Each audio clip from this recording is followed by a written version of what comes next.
computer. We are live on Facebook. We are recording on Zoom, and I'm really pleased to be here again with a friend, a mentor, one of my heroes. I want to introduce my friend, Mr. Gary Husband. How you doing, man? Great to see you. Great to see you, Carl. I'm fine. You're going to be fine, I know. And it's just a pleasure to see you and catch up with what's going on, and a real amazing pleasure to be back. Thank you. Really good to talk with you, man. Always a pleasure. You're just one of those people who, not to sound strange or anything or weird, but you have a huge heart. You are what I refer to as a true gentleman, a class act, an amazing talent, and I don't have any money on me at the moment. No, remember you sent me money last week to say all those things. No, you're it's just a pleasure to know you. Just so glad to be able to talk for a little while here. You have a lot of fans. I'm sure you know this. No. Well, And don't be bashful. You know this is true. Well, it's an expensive business, Carl. I mean, keeping all these people on the books and taking care of them. I know. I made a month rent off of this. Nah, just kidding. No, man. It's so since we spoke last, which was I think it was in April. I'm not sure, but it was during the pandemic in the early days, and you were living somewhere else, right, in England, and now you've moved to London. Is that correct? Yeah. How are things going? I'm like, how are you? Are you feeling okay? In all these aspects, and just how is life for you now? I mean, it's different for all of us, but how are you doing? Well, I think it's bizarrely as everyone else, with the struggling with the aspects that we really can't do anything, and we're I'm not allowed to go out and play my new cymbals, and go to a studio, go into somebody's home where they have a studio, and I mean we're just literally sort of coping with the isolation situation as it is for everybody, but together with that, we're sort of in a sort of transition phase that we've been in for a while. Actually, we're trying to get to a certain location and make a move that's going to make us both very happy. That's myself and my partner True. She is behind all the video casts, by the way. Her name's True, and she sends a lot to everybody. And yeah, we're looking to sort of head to France at some point, hopefully in the not too distant future. But everything's dependent on this incredibly kind of fragile and delicate state that we're really taking day by day, just like everyone else. So it's a struggle. But I'm here and I'm doing work, piano, keyboards, jobs for people who want some keyboards on something, and so I'm at least able to be in operation, not really with the drums, but at least on the keyboard side, I can be working and active. So we've if it's part of the question, we've just been doing some tracks for a new John McLaughlin album. As many who might be watching know that I play in the fourth dimension and have done now 15 years, something. I think it's 16. Is it 16 years? Well, okay. The only reason I say it's because last time we talked it was 15, and now it's 2021. So well, yeah, things. But it's been a while, and I love it. This is so cool. You're going to do this. You're putting it together. It's a great band, but the actual project is maybe the third in a trilogy, if you like, of recordings with a lot of different and various guest musicians. Okay. So if you remember in the 70s, John did an album, Electric Guitarist, of course, very. Yeah, I have album. That on vinyl. Yeah. Why is it in a box in Yeah, storage it's downstairs, with everything else? but I love it. Yeah.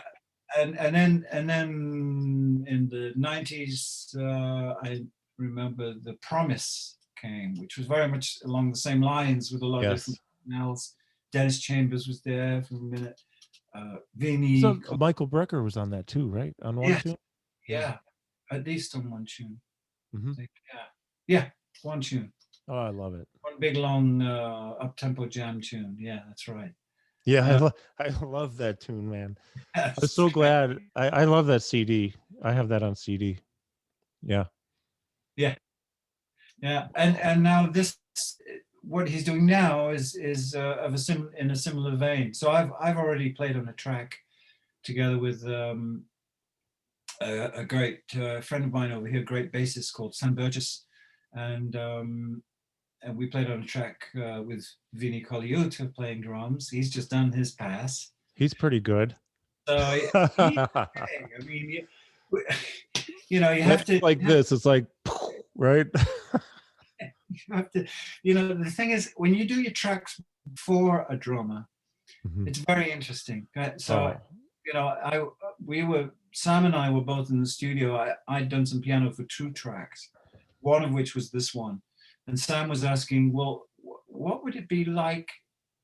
You've played with Vinny before. What would it be like? And I said, crazy. I said, so I mean, just hang with the beat, the tempo. You know where to put the notes, but pull it around.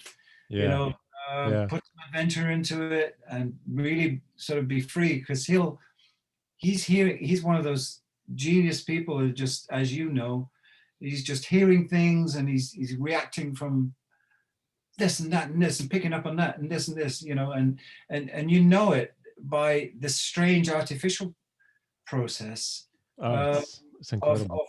of him doing his take last.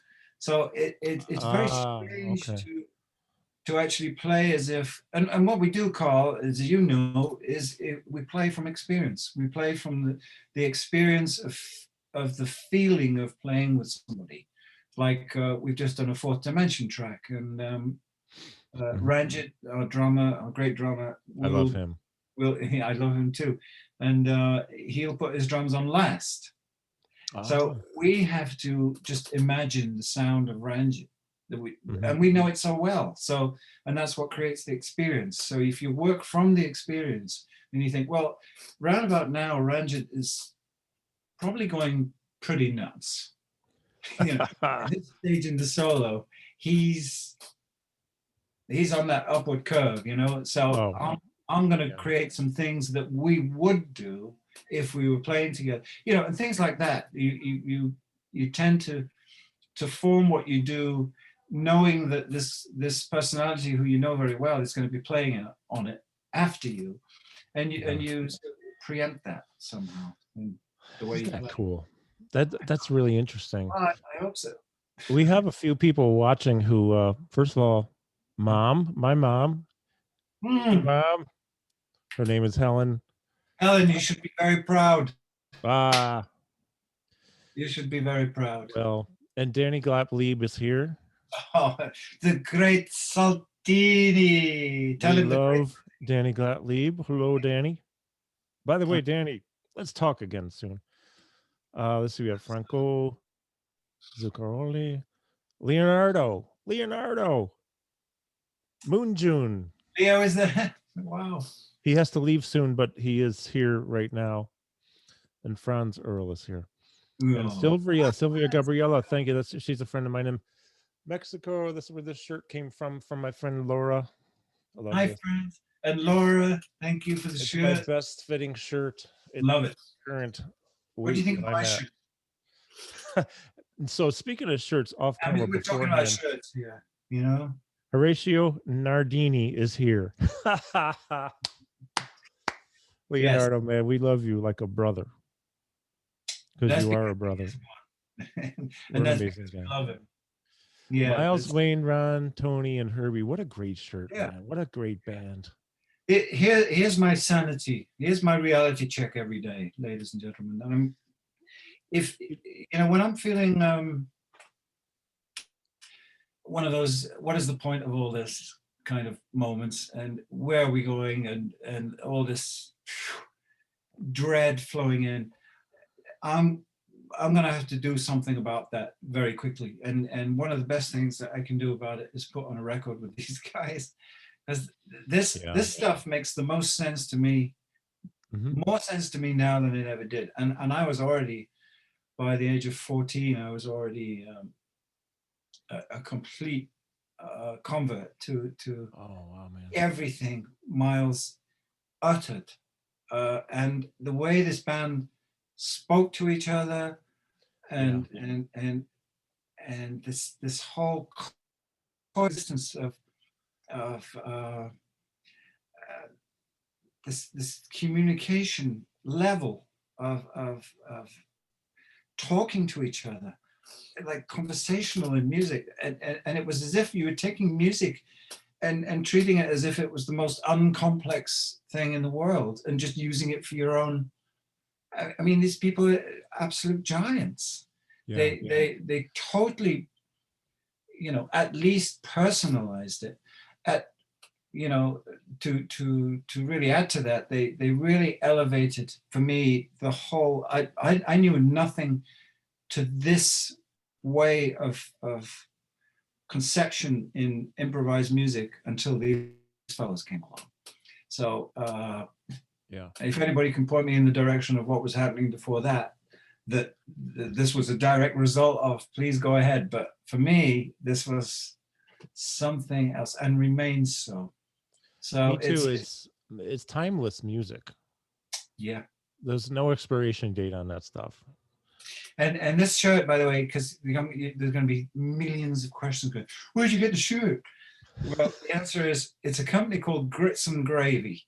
Okay, cool. And if you put in Google Grits and Gravy t-shirts or something, and that's great, and fantastic, huh? Oh, that's awesome. By the way, the lady Laura who gave me this shirt is watching. Hey, Laura. Hey, Laura. She's a real good friend who actually lives with Parkinson's. She's near Laredo, Texas, but over the border into Mexico. We did a live thing this morning. An amazing person. Nancy's watching. So, yeah, you know what? Let me get to a couple of questions here. Okay. I have my own questions too, but I'll do my best to answer. Bear with me. No problema. So, Chris, who you know, she says, "Hi, Gary. We are so blessed to be witness to your prolific work and expanding creativity. What would you say is the part of your process that calls to you in the music you create, and who you collaborate with?" Very interesting. What would you say is the part of your process that calls to you in the music you create and those who you collaborate with? That's a good question. What would I say? What's the beginning of the question? What would I say? So we're so blessed to be witness to your prolific work and expanding creativity. That's a fact. And that's not fake news. Gary is creative always. And I love that. What would you say is the part of your process that calls you into the music you create and also into who you collaborate with? What is part of the process? Yeah. What is how do I think if we were to put an end result, and please, Chris, if you are, I know you're here watching, if you need to put anything in the comments in the chat box, go right ahead, okay? Because I want to make sure I'm articulate in how I ask this question, but I'm surmising that maybe just how do you collaborate with these? How do you decide to collaborate with these people and make the music you do? Well, I think there's a series of things at play there. I think it's one thing to come into contact with people that not only you can react with or feel at home with and feel a real kinship with in musical terms, or a closeness with, even in spite of the fact you don't know them. You know that there's something there that could work. And I used to work on that. I believe we spoke about this at quite good length on the first time we spoke, where you create your opportunities to be able to, in order to be able to meet and make yourself known to people that you want to work with. In my case, and I told you the John McLaughlin story. Oh, you know, you might want to repeat that really quick, because that's such a great story. Well, I love the story of you in the studio and the headphones and the cassette. and the cassette, yeah. Okay, Yeah. well, I'll try and put it short form, but the thing is that, what's behind this is that I always wanted to, John was always my favorite guitar player. I mean, what he did was speaking to me on such a level that I can't tell you. So the ambition right from the beginning, since 1976 was the first time I saw him in concert with Shakti. So I missed Mahavishnu. That's what it's like with us young guys, Yeah, I missed him too by about 2 years. Yeah. Damn it. I think Danny Gottlieb is part of this story, sort of, right? He was around. I mean, he may not have been a part of the actual story, but he was around in the situation. He was around, and I'll expand on it to include. Yeah, this is great. But, I was actually in Noma Studios, which was near Shepherd's Bush in London. I think it's all gone. A big rehearsal studio complex, and this was just one of those times that if I heard, because I had a good friend who knew John, and if he said, "Oh, John's in town," or if there was I would gather recent materials, things I'd done, and at that time it was cassettes. So I would make cassettes, not only to give him, because I was visiting. I happened to be visiting Noma Studios when they were there with Mahavishnu Stroke 3, or whatever it was. But Jonas was there, Jonas Halborg, and Danny. Sure, yeah. And they were rehearsing. I saw that band here. Yeah. Yeah. It's great. Special band, and Bill Evans, of course, and was it Jim Beard? And Jim Beard, yeah. Jim Beard, yeah. I didn't know them, but I remember that we'd gone in, and this is kind of pure John without John.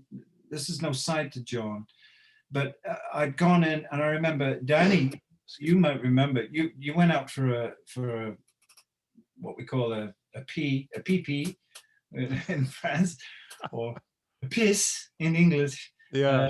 Or a was, you could say that too. Anyway, so Danny was out of the room, and John was like really, really on it in rehearsal, like as he can be. Like let's get this groove happening, and like looking, where's Danny? And people go, oh, I think he, just stepped out for a minute. And he was looking around and he saw me in the room. I don't know how I got in the room, but this is the measure that I used to go to get to John. I would be places where he was, in order to be known to him. And all by design, and this was part of my thing. So he looked and saw me and he went, Gary, sit down, go to the drums. And I thought, oh my God, so the first thing was like, I was struck by this fear, like this would be the first time, and this would go down in history as being, a time that I played with John. And I said, no, wait a minute, those are not my drums, and I'm not the drummer in the band, and the drummer in the band is taking a leak at this point and is not going to be too impressed when he walks in and finds somebody else playing his drums in the band he plays in. So I declined. I didn't know that. I will accept flowers, checks, cash, whatever you think. But I didn't know this part of the story. I didn't know. I did. This was the same day as the earphones drama. Okay. Oh, great. Okay. We did it, and I said no to John. I said no, and he kind of looked confused at me as if to say, well, "Why not?" And I was going, "Because no, doesn't work." Yeah. I don't want to be in that position. I mean, and him knowing that there's nothing more in the world that I would have loved to have done, sat down and fallen in with that groove. I didn't do it. So I said no. Danny walked in a few minutes afterwards, sat down, they started rehearsing again. Great. And I was thinking, thank God I did not do that. Because there's a side of all of us that think, hey, this is my opportunity.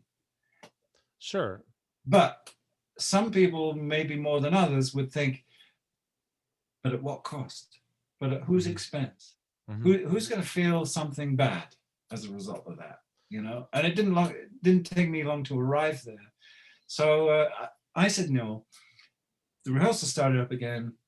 That was all great. I noticed John go out for, he wanted a coffee. So he walked out and gone to the cafeteria, at which time I got my materials together, which were, well, I don't know, maybe one of those Philips Pro Walkmans at the time. Yeah, I had one of those. I love those things. First stereo. Little headphones, yeah. Yeah, sure, it was stereo, I think. Yeah, mine was. And a pair of headphones. And I had this cassette all lined up. And it wasn't long since we recorded a track called The Unmerry-Go-Round on one of Allan's records. The Metal Fatigue record for Allan Holdsworth. Yeah. The Unmerry-Go-Round, yes. Merry-Go-Round, yeah. So we'd done that. And at that point, it was still in its raw form. There were some solos missing, whatever. But the drums were all there. And, the core of the track was there. And I just wanted him to hear it, as I had done a few times before, like given John stuff. And a few of his musicians in the past said, what John does with cassettes, the moment he gets out of view. And I had a pretty good guess. I just didn't need it. I didn't really need it said to me. Sure. It was like, yeah, open the roof. Yeah.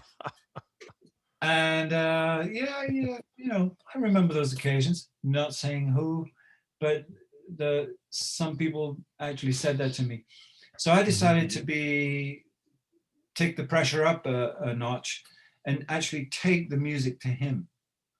So he'd gone for a coffee and arrived back. And in order to get back to the rehearsal room, he had to walk past this pinball machine, at which he stopped. And he's always good. He's always game for a game of something, Oh, yeah, I forgot about that. Yeah, cool. So I put his coffee down, saw me that, hey, Gary, and it's like, and he started playing pinball. And I said, John, you mind if I play something? He said, no, go ahead. So I said, okay, I'm going to put some headphones on you. It was like, and he's there, playing, ding, ding, ding. Pinball. And he's listening, and he started up the track. The drums have come in. It's a very short time before there's this drum solo. Yeah. And I've just played this big theme with Allan, and it's gone into this drum solo. And he's playing. That's you, right? And I go, yep. He said, that's you with Allan, yeah? I go, yeah. It's a new recording, yeah. We just did it. He said, wow. And he's playing, and like, I guess they must have gone, he was still playing, and it's quite a long track, and he listened to more or less the whole thing and said, wow, that was really something. Thank you. Gave me the headphones back. That stuff goes a long way, folks. When people say to me, I was talking about it with True earlier, sometimes people will write stuff on my page like, oh, you, yes, you're very talented, but you've just got it all. Everybody just wants to work with you, and you have all the contacts, and you just magically seem to be able to work with anyone you want. Well, it comes through work, and we did get this far with the first interview. It was just saying that through that kind of work and through that kind of proactivity, if you like, of just being determined to make yourself known to people that you want to play with them. I don't care how famous they are. I'll go and do it. Hey, I'm here. I mean, you read the story in the Jaco Pastorius book. Mm-hmm. Jaco goes and introduces himself to Joe Zawinul. Probably Joe Zawinul recounts the story more times than Jaco ever did. He said, "Hey man, I'm the best bass player in the world. You know, and words alluding to the fact you need me. You need to check me out." It's a good story too. And I thought, yeah, it's how much more audacious can you get than to go up to a guy like Joe Zawinul and say, "I'm the best, and you need to know what I'm doing." I mean, great. But if you've got the goods, that's the bit you take care of. That's the bit you take care of in your whole life. From the moment you're born, you realize this craving, this need, this lust to express yourself in music. You start your work, you're on the journey, and you this pursuit you take care of step by step, and you keep going until you start finding your way and getting somewhere. The other side of it is making other people know about it, because and this was my answer to this one guy in question who said this online. It's, you can work to a great extent and make a lot of headway, but if nobody knows about it, what are you going to do? And what are you going to do about the fact that nobody knows about it? And this is what intrigued me. I'd read a book on Bill Evans, my hero on piano, one of my biggest, and he alluded to something that maybe at the time he wrote it had more sense, worked out to be more factual than it actually could be applied now, where he actually said, listen, I figured to be as best and as good as I could be in my chosen way in music would be what I had to take care of. The rest would follow when people heard me. Now, this was a very different era. There were a lot of jazz clubs. These people were tremendously more active than we, we have been, and certainly are now. So where are these platforms where we can be heard?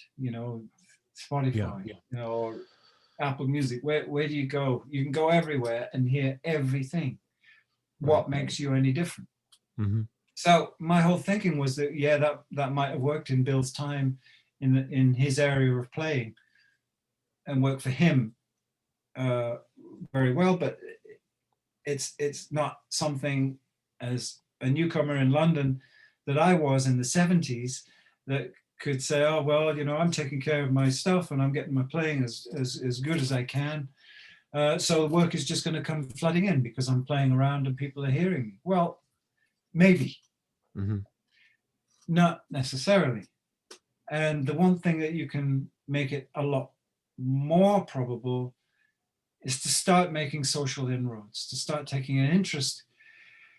I mean, having the courage to really look at an artist that you like, whether it be a songwriter, a composer, an improviser, or whatever kind of music, whatever kind of musician. If you feel that there's something that you could give, that you'd be suited to, that there's a certain type of music that they've created that you could make happen. You have to find a way to let them know about it. And now we have the luxury of being online and everybody's contactable to a certain extent. Back then you had to go to venues, you had to travel physically, be places where they were. And that's what I was doing. The equivalent now is a little easier, but you've got certain other problems in that you're wanting quite a lot of people who are reaching out to Chick or to Dave Liebman or anybody wonderful that you aspire to work with. So the trick is just to really start getting some things that represent you, having your own Bandcamp or SoundCloud channel, and make sure these people are not, you don't start an email going, hi. How many people are doing that these days? How many people are writing to me with musical projects going, hi, here's something you might be interested in. You know what I see when I see that? Spam. Yeah. I mean, come on, people. Yeah. Hi. You go, dear Mr. Liebman, or, and maybe something else in the subject field that alludes to you, if it's your name, from my name. You come from a place of having found out about them, knowing the way they work, knowing the kind of people they've enjoyed playing with, made historic recordings with, and really becoming attuned to even insignificant things, bootlegs. I am sure I worked more for one contact. It wasn't in jazz, it was in pop, but there was some obscure project they did, and I bothered to take the time to research that artist and find out. Now here's an interesting one, quite obscure, and he's got like a few jazz guys and a few rock guys, and there's like a sort of R&B aspect to it. So what's going on there, and I brought that album up, not while I was working with him, but at a bar. I happened to know that he was there, and I went up to him and I said, wow, it's great to meet you. I've been listening to your stuff with a lot of interest, and it's really fantastic, and recently I had this quite obscure thing, this with that you did with all these different musicians, and you reveal it, and they go, and he went, oh, you know about that? I said, yeah, I found it. Yeah, I'd been on the back of like your other stuff and found something to that, and this was like really interesting. He said, wow, I'm knocked out that you took the trouble to go and find that, Carl.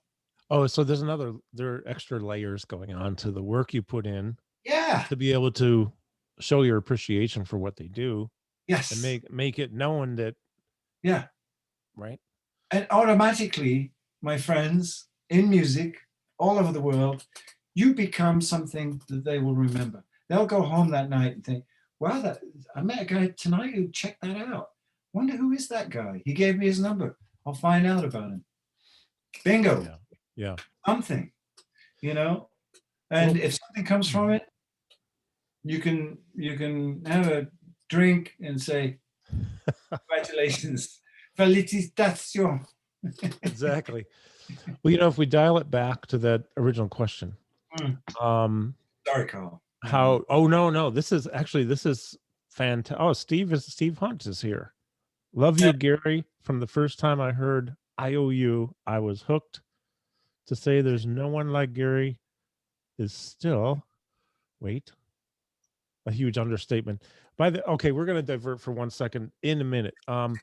But going back to that Don't tell him we had chicken for dinner tonight. If he's online, he'll get it if he heard that. Steve, they had chicken for dinner tonight. I talked with Steve about 2-3 weeks ago. Oh man. We actually, so you remember the first time that you and I talked, and then the file got corrupted? Yes. It was a 2-hour conversation that got lost. Like 20 minutes of it was available, and then all of a sudden it was. So we talked. Thank you so much for joining me a second time. This is actually our third time, but the first one didn't get captured. So chicken fried steak, mashed taters, black-eyed peas, and grits. There we go. Steve's a Southern boy, right? So yeah, Texas, I think maybe sort of near Galveston, I think he told me.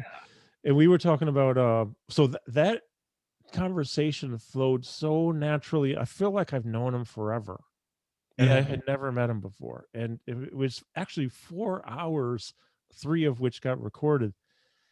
And it was, Steve, man, it was such a pleasure. And I'm going to come back to Steve in a second, because you play on his latest beautiful body of work, which I absolutely love. Thank you. But what Chris was asking about how you align yourselves, that's a classic answer, an example of being in the front line, being ahead of the game, being the leader of the pack, showing your interest, showing your respect and your interest in a way that is obviously respectful, and authentic and genuine and sincere. And I'm Yeah. sorry, it's still a little bit of post-COVID stuff. Mm-mm. So uh I mean, I just love the story that you put headphones on John McLaughlin's head Yeah. and you started playing the unmerry-go-round and boom. And then, I know it was a while later, but now you've got like a 15, 16-year association of being in the fourth dimension and the Yeah. beautiful music you've put out. And that's a great example of brilliant answer, Gary. Oh, that's from Chris. Yeah. I mean, So it, it, it, it's it, it's great. Yeah, I, yeah. You have to. I did that too, and on a yeah. completely different level. Trust me. But I do that actually now, actually with interviews.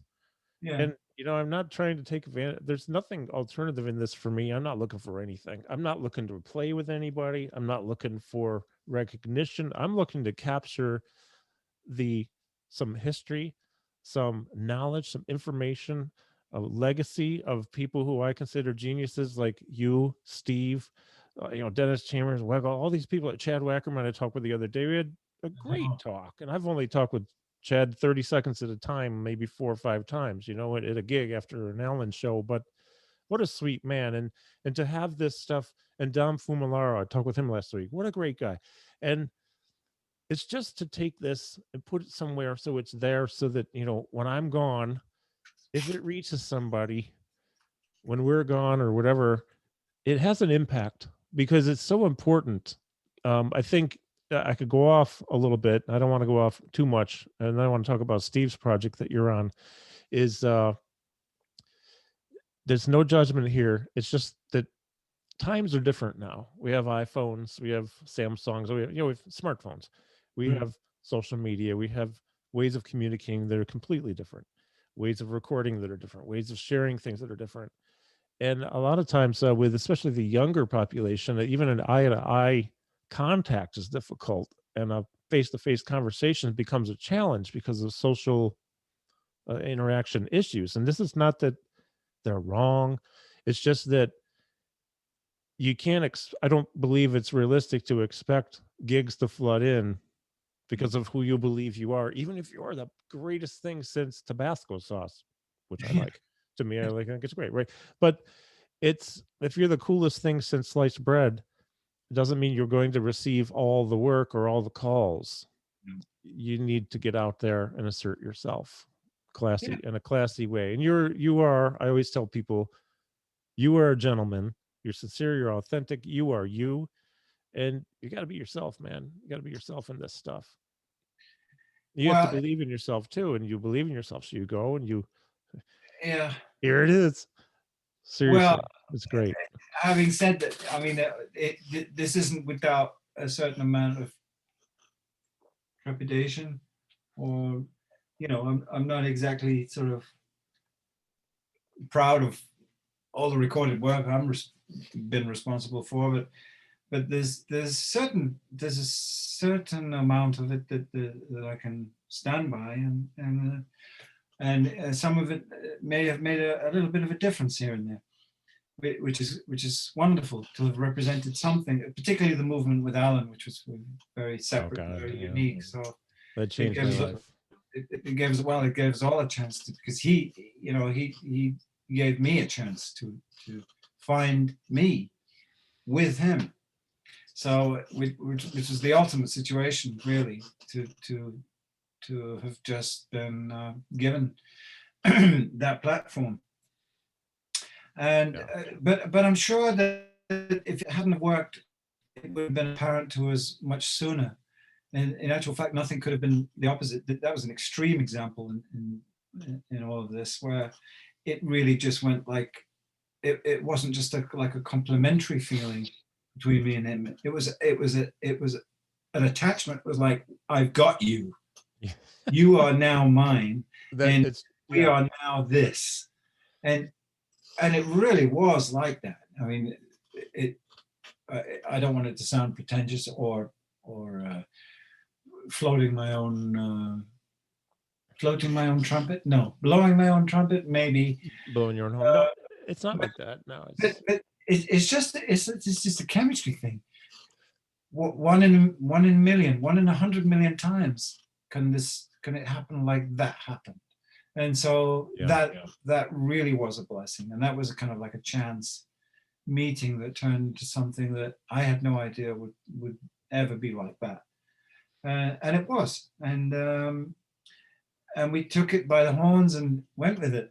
We were both young and fearless and determined, and we had a lot of music together for a long time. So. Well, there, great lessons to be learned from this too. Chemistry is a real thing. I remember. I'll say. Well, Chad told me this the other day, and then I think the first time you worked, I don't mean worked, like played with Allan, was in a rehearsal studio maybe or something. Yeah. Was it like a jam session basically? Yeah, it was supposed to be a jam. That was it. This was about 5 days after I met him. 4 or 5 days after I met him. When he and Jack Bruce came to Ronnie Scott's? Exactly, yeah. So yeah. And that's so we don't. I want to talk about some other things we didn't talk about. Do.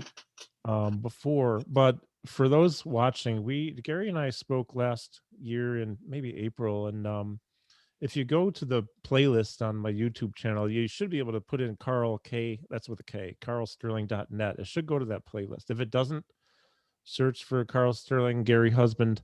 It'll show up, and then you can hear some of these stories about the Ronnie Scott's night and how Gary felt when he met Allan, and it's just really beautiful history, in my opinion. But like Chad was saying, and Steve has told us, and there's an interview with Steve on there too, Jimmy Haslip, and a lot of people who worked with Allan. So that chemistry is like a real thing. And there's a gentleman here, Anthony Michelli. You can hear that bond in the music. Well, it's true. You can hear it. And it either is or it isn't. And when you know it, when you feel it, well, it's there. And so I think it's interesting though too, how you didn't really play any songs, and Chad didn't play songs. You jammed. You know that this is a sidetrack, I'm sorry, but Jerry Brown, when he auditioned for Stevie Wonder, he had like 3 weeks notice, and so he learned every Stevie song, practiced for all day and all night, and then when he got there, they just had a jam session. Yeah. They didn't do any Stevie songs. Stevie wanted to know how he felt, and it was like, okay, this works. Yeah. So I mean, chemistry is a real thing, right? Yeah. I can see this. I just have to. You just reminded me of a story of. I used to play with Mark King in Level 42 for a while. Yeah, right. I remember that.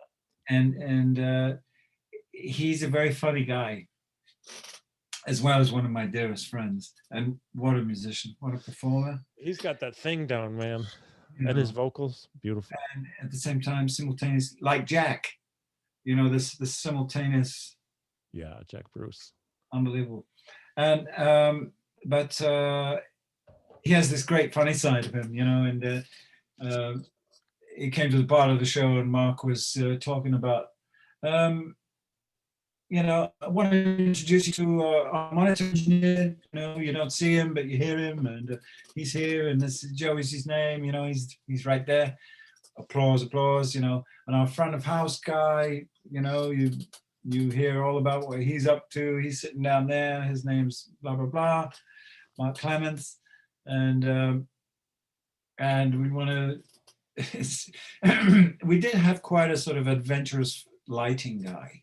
He would be kind of all over the place with the lights. It would be sort of here, a spot there, and then if there's a soloist going from left and right to the stage, this spot would be following, and then there'd be this big sweep of light, and I would just remember all these pyrotechnics going on, and great though, from what I understand it, looked great, and Mark said, and up there on lights we have our dear old friend Stevie Finch, and you thought it was Stevie Wonder. That is so funny, man. I was dying, right? I didn't recuperate from that the whole rest of the just unreal. Yeah. And yeah, just a funny I little have, I story. think, a double CD of Level 42 live. And so can you clarify something for me, please, real quick? And by the way, Franco Zuccaroli says, thank God that meeting happened, you and Alan. And I say that too, because what a great chemistry, man. So I saw you with Thank Steve you, Frank. Hunt, Schooley, you, Alan, at Red Creek in Rochester in, I think it was 93. Hard Hat had just come out, Hard Hat area. Yeah. But what was I going to say? So my 5:30 patient canceled, so I have longer, but I don't want to keep you too long, but I'll keep you as long as you'll let me. So Yes. uh where where were we going, Gary? Sorry, my ADD just kicked in and I Uh, lost track. yeah, the Red Creek Inn, you saw us. Well, what have we Oh, done? I know. Oh, Level 42 yeah, yeah. live CD. So I have a question. Who is the guitar player? Because it sounds like Allan Holdsworth, but the liner notes say Alan Murphy. Which live CD is it? Oh man, I don't have it up here. That's up with the other stuff and down with the seat, vinyl and everything. It's There's, like double CD live somewhere. uh, It's beautiful. I love it. It's freaking awesome. there's one CD. Was there a that- guitar player named Al Murphy? yeah, there was. Yeah, For yeah, real? Did he sound anything like Allan Holdsworth? yeah, a little bit. Yeah, I mean, he'd had an interest in Alan all throughout, and it definitely affected his. Probably more noticeable in his solo approach, but Yeah. I mean, it was it was an influence. It wasn't like a study, like he'd worked out, Mhm. and Okay. transcribed Okay. everything Alan was Sure. playing Sure. and whatever. It was an influence, and he had the whammy bar and the stuff, and yeah, he admitted to it, and he was very affected by Alan, and but what really made Alan special to me, Alan Murphy, was the work that he'd done with Scritti Politti and Kate Bush and a lot of Oh. that Oh, I sort of, didn't. and Go I West. was. Go I. West. He's the guitarist on all the Go West albums. No kidding. I had no idea. Oh, he's So it's interesting because I had 80s glistening chord sound, very 80s sound. This was Alan. That was really Alan Murphy. Mauricio. Yes, it's live at Wembley. Live at Wembley. That's a good one, I think. I love that one. I quite So like who's that. playing guitar on that one? Alan Murphy.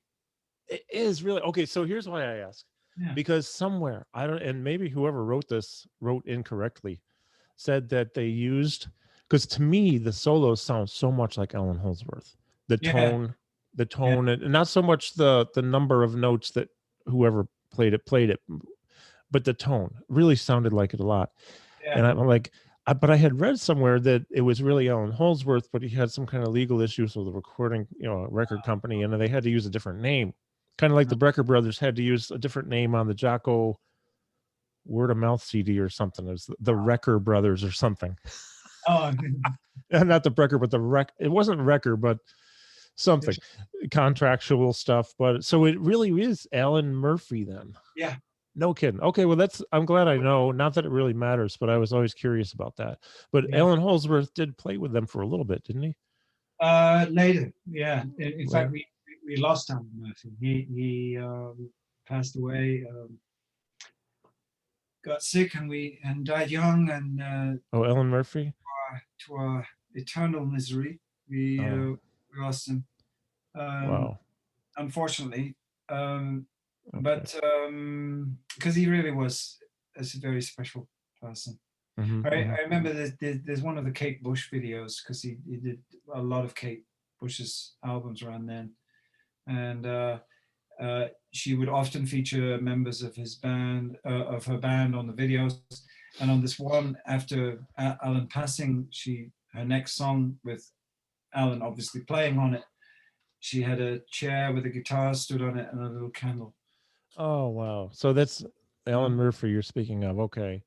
Now, Yeah. did oh, my friend Brian Scherer just tuned in. He's a great Hey, saxophonist, not just hey, a good saxophonist, a great saxophonist. let's play. Yeah. So, but Allan Holdsworth did work with level. He worked with 42 for a while, didn't he? Well, no. Or a little bit. He did an album when we lost Alan Murphy. It was all bets were off really, and Okay, it was right back to the beginning again as to I who see. could do anything. And since Mark came up with the idea of maybe Alan would come and do some solos for a 1990 album that we're doing called Guaranteed. Okay. Oh yeah, I have that one. Yeah. And knowing that it was pretty much solos that he was needed for, he was really excited about it and came and produced some great work, you know. Yeah. And that was that one situation, and then there was a small mini tour with like a few nights at the Hammersmith Odeon, Oh wow. which I remember because I'm lucky to be alive from that period. Mental disorders. Oh, I don't talk about them very often, and I well. have never. But one day, maybe the book. But I'm lucky to be alive, believe me. So, Well, those are some great, great band. First of all, I know they came to Syracuse, and I had a gig or something, so I couldn't. They were opening for. It's before yeah, you were with them, though. It was the other, who's the drummer before. Phil. Yeah, Phil Gould. Oh, He yeah. was with him. I couldn't go. They were opening for Steve Winwood, and I really wanted to be there, but it just didn't work out. Well, that would have been the real. I mean, Yeah. real band. Others called it the first band. Others call it the only band. Hey, the only thing I can say to people that, yeah, I mean, I think we spoke about it a little bit. People drummers replacing other drummers in bands. Yeah, we did. You don't get away with it very easily. So that's interesting. So let's go. If you don't mind, I have another question. Yeah, please. This is from Michael Mallow. Hey, Michael. Michael, I believe, is in Montreal. And here's the message. I just want to say thank you, Gary, for all the wonderful videocast drum series. I think these instructional videos are unique not only in your humble and creative approach to trying new ideas, but most importantly, the content and the music that is documented throughout. And to me, I'm sure, and well, to me and to many others, it's priceless. Thank you again for reigniting my love of learning. Hold on one second. I love this question. Any plans for your next drum videocast series? Stay well, Michael Mallow. Well, I'd like Michael's to say a nice guy. bless you. Michael is also a phenomenal drummer. I don't know if you've caught, but one of the methods on the videocast is to be able to usually be able to download a track, and having absorbed my example of playing something, then to take the track and to have some self-discovery of your own on it. And it's basically, in a nutshell, what I really hope to achieve overall with the thing is to really kind of promote confidence and just some belief and cultivate some conviction in terms of your ideas, and really get behind them and believe in them and develop them. And sometimes irrespective of what everybody else is doing, just go for it, because it worked. I can say, oh yeah, well, it worked for me, but it really did, because I was determined to go the way that music was kind of telling me to do, basically. I mean, you play with Alan, you have an instinct. Even the people I was playing with before Alan, there's an instinct that comes up into you. I want to do this. I want to make this music like catch fire now, and that's because something just happened over here, and I'm throwing that back, and now he's echoing me, Yeah. and this whole thing is like catching fire. And you start to, you know, what I was talking about, the influence of these guys Yeah. was just realizing what can be done with imagination, what can be cultivated out of your feeling and passion for music that you can bring into reality in a way that really is about you and your feelings. And you know, I could go on and on and on about this, but this in a nutshell is a lot about what I'm trying to offer and Excuse me. capture and broadcast by way of these video casts, which are available at my website. Yeah, and they're And, fantastic. I love it. They're thank really you really greatly. well done. The production is great. Thank you. You know, it's interesting because I was talking with Chad about it the other day, and I think Steve and I and a bunch of people have talked about it. And by the way, I haven't met Michael Mallow, but we met recently. We connected through John DeChristopher. And you probably know Yeah. John. Yeah. Yeah, So from long back, of course. yeah, so John has been just really sweet. Darren Yes. Dentremont is here saying, I hope all is well, Gary. We hung when you were Thanks, playing with Billy Cobham a night, and Alan a couple of nights later in Boston a few years ago. That's cool. From yeah, I Darren. remember that tour. So yeah, well, what we were talking about is, and I found that before I stopped doing live gigs, just a little over 7 years ago, is this month, 7 years ago, taking a break, trying to rethink everything and feel everything. I think is that, Yeah. you know, I don't know if you know Andrea Marcelli, and he's in Berlin, but he's from Italy. He had Yeah. Alan playing on a couple of tunes. Italian drummer. Yes. Yeah, Sure. he plays clarinet, oboe, drums, maybe piano. I don't know, but so you know, Mike Stern, Allan Holdsworth, Bob Berg playing on CDs with him back in the early '90s, I think. And we were in New York maybe 5-6 years ago, just hanging out, and he was saying something that I'll never forget. Particularly on piano, he said, "These days, because of all the influences before us, there's so many. It's getting more and more difficult to establish your true identity." With meaning your signature. So when I listen to Gary Husband, when I hear you, I know that it's you because you are just the quintessential you, whether it's keyboards, whether it's drums. When I hear Chad, Tony, Wayne, uh, Buddy, Rich, I mean, you know, they're just certain people, Vinny, you just know the names. You only need to say Gary, you know, Mahavishnu, well, talking John McLaughlin, John, Train. I mean, you know, and Steve is another one. Steve Hunt is another one. When I hear him, I know that it's him because of the way he plays, the sounds that he uses. Of course, the way, another thing too that's really interesting is the way Steve writes, the way you write, the way Alan wrote, compositionally. I mean, and with the way Chad writes, I can emote to your music. I can well up with tears that are great tears because they make me feel things that I cannot feel anywhere else. And I really appreciate like this new word. I want to talk more about Steve's thing in a minute, but I appreciate this greatly. And Andrea Marcelli too. I love the way he writes. And so anyways, he was talking about this and I'm thinking, geez, this is true.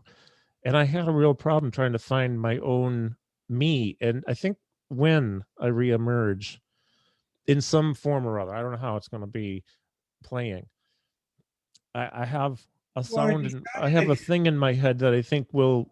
It's not that I need attention. Oh, that's Carl. No, it's not about that. But I want to speak a certain way musically, and I couldn't do it in any situation I've ever been in my life. So now I need to take headphones and put them on somebody. I'm gonna put headphones on your head, Gary. Listen to this. Yeah, and I will. Yeah. Here. Okay, okay, here we go, man. But it's interesting though, and I respect so much the fact that you have you're able to do this, and you just keep evolving. You know, this process of evolution is infinite. Um, so we could maybe use that as a segue, and you can comment any way Yeah. you want on what I just said or anything else. But Steve Hunt, this new CD he has out, man, holy crap! It's called, Yeah. by the way, folks. It's go to Bandcamp, put in Steve Hunt's name, and buy it. Don't go stream stuff, buy stuff. I just bought every Gary Husband thing a few months ago on whatever. I bought the whole, like, because I don't know what kind of money you get from it, but it wasn't expensive to buy the 10-pack or whatever it was. I'd rather have them get a little money than, 1 cent every year from streaming on Spotify or something. Not that that's wrong, but support these people. They're giving you this beautiful gift of themselves Mm. playing and composing. Steve's is available. It's called Connections. You're on it. What was that like for you? It was really cool because it was really an honor that Steve kind of got back. Because I know that one half of the Allan relationship was represented by a track with Chad, who I'm a great fan of, as I'm sure everybody would imagine. And he is of you too, just so you know. He is, yeah. He brought his own thing to that. He did. Character. I mean, who doesn't know it's Chad when he plays? I mean, exactly. Yep. And where was I going with that? Steve Hunt's project. Oh yeah, and that there was a track that could represent. I don't know who's playing bass. Maybe Jimmy Earl or somebody. Anyway, or maybe Jimmy. But anyway, this is a track that we have a track, and I can't remember what it's called. And it brings together Steve and Jimmy and I, albeit remotely. But it was we were the rhythm section collectively for that the early 90s, sort of late 80s, early 90s. It's called Carry On. It's called Carry On. It's Steve, Jimmy Johnson, yeah. Nando Laria on vocal. Yes. And you on drums. Yeah. So I love it. I think I can't remember whether Jimmy had done. Thank you, Carl. I can't remember whether Jimmy had done his bass or not. I did the drums pretty early on, and it was actually recorded in situ where we do the video casts. Oh, cool. So Drew had the cameras raw, so we were able to get a little video of it too. But it was actually, with this incredibly sparse miking system, which I believe we might have touched upon. Mm-hmm. And we managed to get a nice. It's the first or second take, I think. But it's very, very. It's not haunting, but it's got such a beauty to it, and it's got something really evocative of Allan there too, and it's Jimmy playing and only the way he can. Of course, Steve, just beautiful what he's doing as always, and it was just beautiful to do it. I don't know what.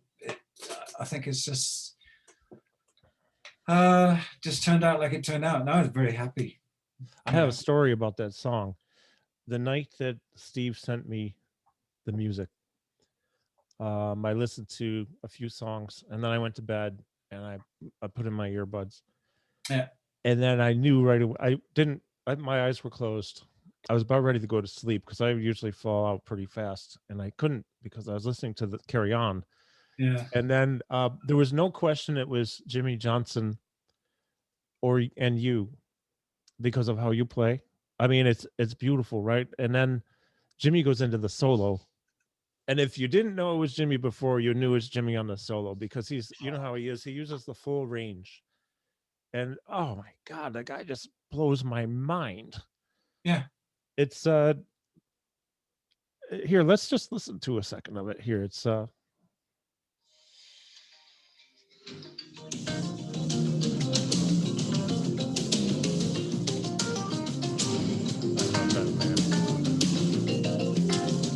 it transitions.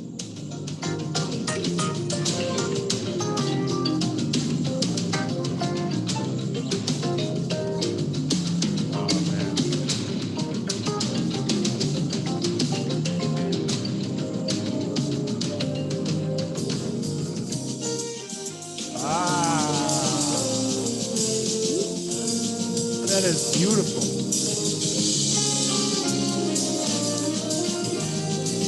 Oh my God, man. Okay, I can't listen anymore because I'm gonna cry. Yeah.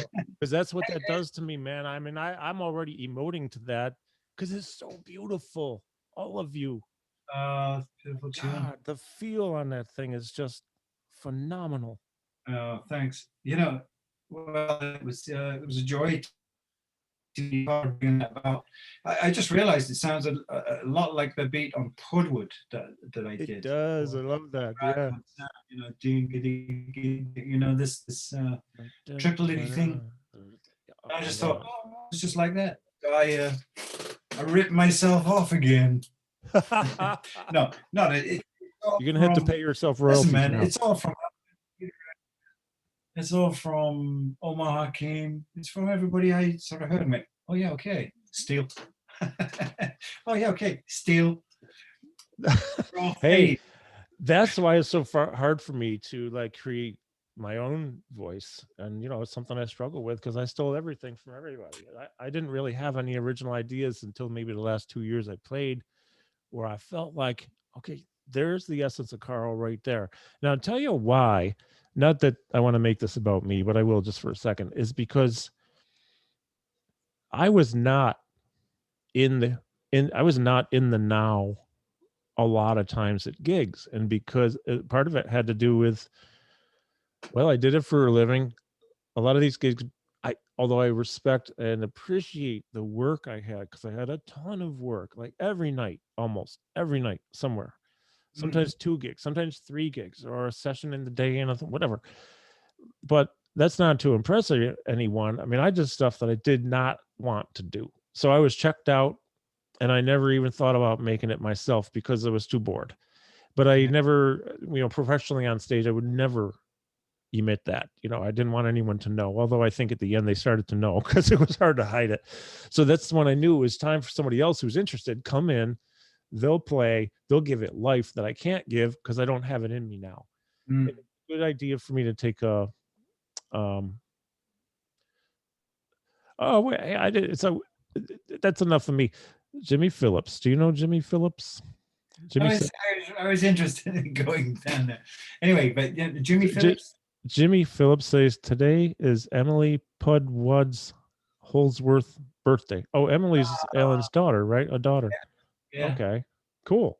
Happy birthday, Emily, wherever you are. So, anyways, the bottom line is we were talking about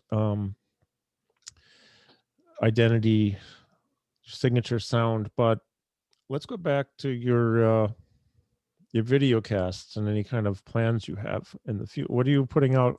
What's next in the works? Well, we've got a few in the can, 4 or 5 of them that need editing up, and we'll get to it. Is everybody sort of suffering with this thing with the COVID era where you suddenly have more time than you've ever had in your life, but can't find enough time to get through what you want to get done? I mean, yes. Is this kind of ludicrous, or is it just us, or is that everybody? I guess. It's a good question. I know that I'm one of those people. We're just running out of hours. It's like, where did the day go? You know, you're looking at your watch and thinking, wow, it's 10 o'clock at night or something. And it's like, what? Anyway, but the directly with the video cast, we're going to do some more. We have some more in the can that we should do, because I think they're good. There's some worth to them. We go through a lot of trouble just sifting through a lot of my fluff, you know, because True won't let me. She's the boss, see, so she won't let me. We all need guidance. She won't let me read papers, and you know, I have everything down like really succinctly in the order I want to do it, and concise statements, so that I'm not taking like 5 hours to explain what I mean, and then coming up with a lot of alternative ways to explain it, you know, to just reinforce. None of that. It was just like bang, bang, bang, bang, bang, bang, bang, clear, clear, clear, clear. Sure. And if I was to be able to read, or, you know, from a prompter, or, you know, if I had good enough eyesight, or, you know, Yeah. Oh, I understand. So And I can't. And she goes, no, okay, you take a look at those. Now I'm taking it away. That's exactly what John McLaughlin did to me on first recording session. really, Yeah. He had all this chart here, and just before he said, now do a take two, and he took the music away. And he went, go. Anyway, but the thing was, True, she wants me to be more, just get in touch with it and let it flow from you instead of reading the lines. You know, you don't, you're able to do it that way. And okay, it's true. And some of the video casts I fare better than other times. So, you know, I don't know where I was going with that, but that's kind of the method that we do it. So it's very kind of organic and sure. not. Well, we were looking. According to us, it's not script.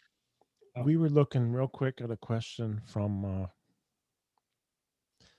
Michael Mallow. Any plans for your next Drumcast video series? Yeah. That was where this started. Yeah.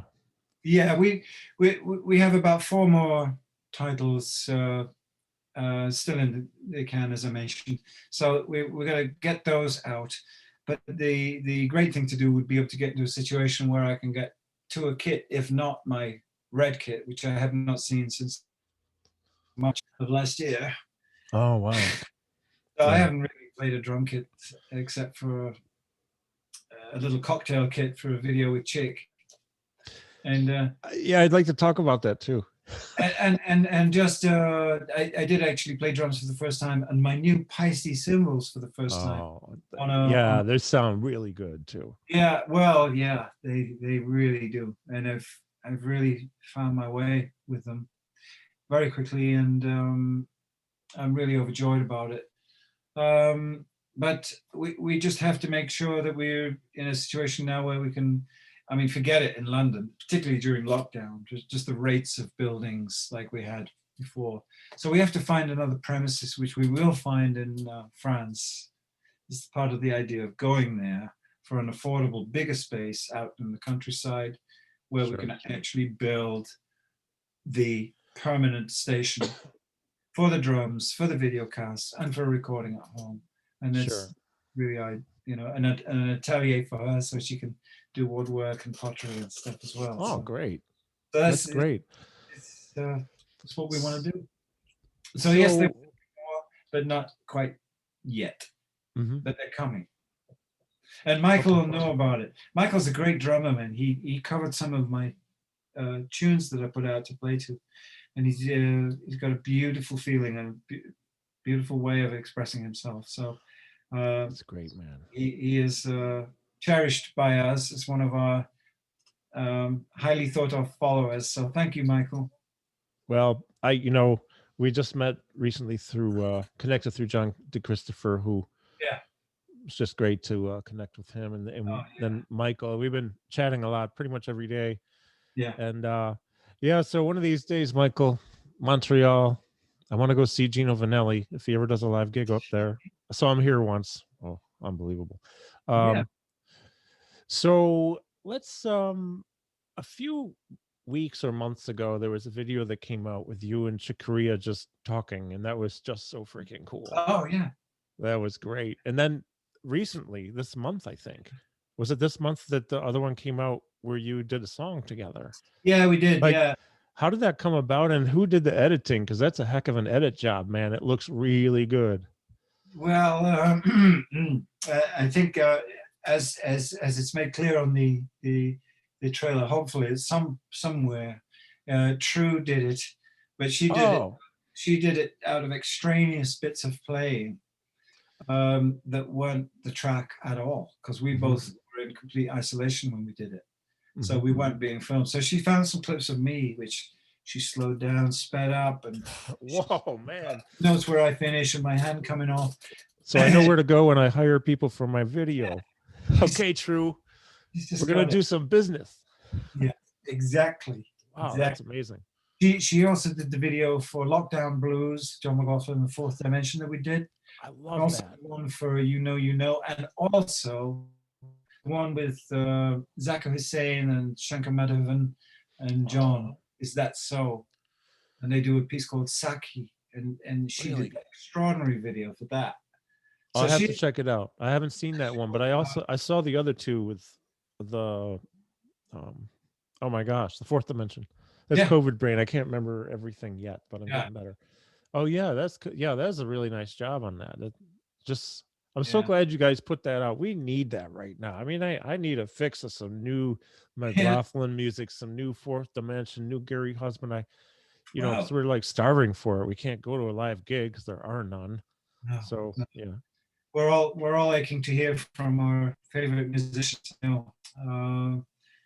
But the thing is, we put a trailer out on video for this piece with Chick, which we simply built. Chick's got very much a playful side to him, Mhm. and he's just thinking up things and how can we have some fun, some adventure with an idea. So he said, if I send you a bass line with a corresponding click, you fancy doing? Why don't you do what occurs to you to do on it? So uh, he sent me the bass line, very little variation, just the bass line, really. So I came up with some sort of invention on it with the piano, some synth, whatever, and got a little. All I had really was a 14-inch tom, which I put up as a bass drum, and a ride cymbal and this tiny little snare, Mhm. no hi-hat, and just playing some little, you know, James Gatson sort of wannabe little funky beats and stuff. That's cool. And Chick was like, "Wow, that's fantastic!" And I can hear you've taken it somewhere else. So I'm going to follow. Um, I'm going to take what you've done, and I'll send it back with something. So he took what I did and built upon it for about a minute, 50 seconds, a minute, Mhm. and Mhm. minute 20, something like that. And then he sent me that. That gave me an idea to play on it. So we played on each other's parts to the point that they ended and then went beyond. Oh wow. So when I'd send him the part back, he'd have something to play on that I developed beyond where he'd stopped. Mhm. So he took that bit and then went further than that. So you see what I mean? It was like this. Yeah, yeah, that's And it was like what was the relay races where you're just passing oh yeah, the past the thing. Yeah. each time. And we just got, and before we knew it, we had about 13 minutes of music. Wow, that's so cool. And And by the way, I apologize for the Kleenex folks. Um I don't want to gross anybody out, but I did have the COVID, so I got some leftover symptoms. But I also had a cornea transplant. I can see so well now, and the stitches are bugging me tonight, so my eyes watering a little. But oh man, anyways, no, it's all good, man. I'm super lucky. Well, that's really cool, man. I love that. What was it like for you? Well, did you know Chick prior to your talking with him that yeah? but only from a distance, and really only because of the associated work. I can't remember the first time I even met him, but we were in touch of uh, some of the piano recordings that I'd made of John's material. It was an album Okay. called A Meeting of Spirits, and it was kind of like Yes. my thing Love on that. John's compositions and bringing that music to life in a different way. And he was wild about it, and he offered to do a quote for us. I also did an album with Alex Makachek called Now, and Chick was kind enough to do a quote for that. Oh, And so nice. I was able to get in touch with him and say, "Hey man, thank you so much for doing that, and thank you for listening and being behind it." And we just,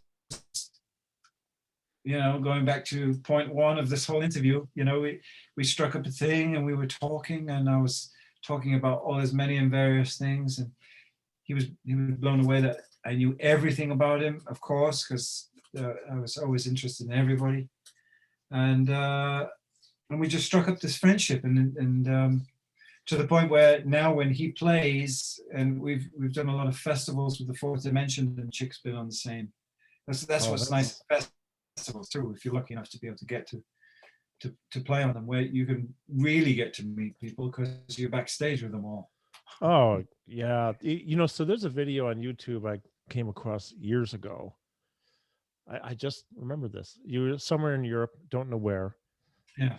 fourth dimension, and you guys are just you're crushing it. You're doing the tune. I think it might be somewhat of a tribute to Carlos Santana.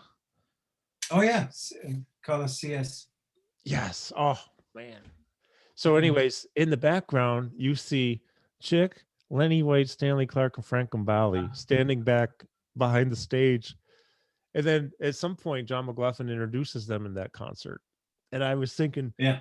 holy crap, wouldn't that be like wild if you're playing a gig and Chick and all them show up? They're checking you out. Well, But that's so cool, though. that was the gig. That was the gig our friendship really started to take off, because Chick plays drums. Yes, I know. There's some pretty good video. Well, what I say, there's video of him playing. There's not a lot that I can find, Yeah. but I love his feel, his touch on the drums. Yeah, Beautiful. he's deeply creative, and he's got his Roy Haynes flat ride cymbal, and he's got this beautiful kind of free and free spirit kind of way of playing.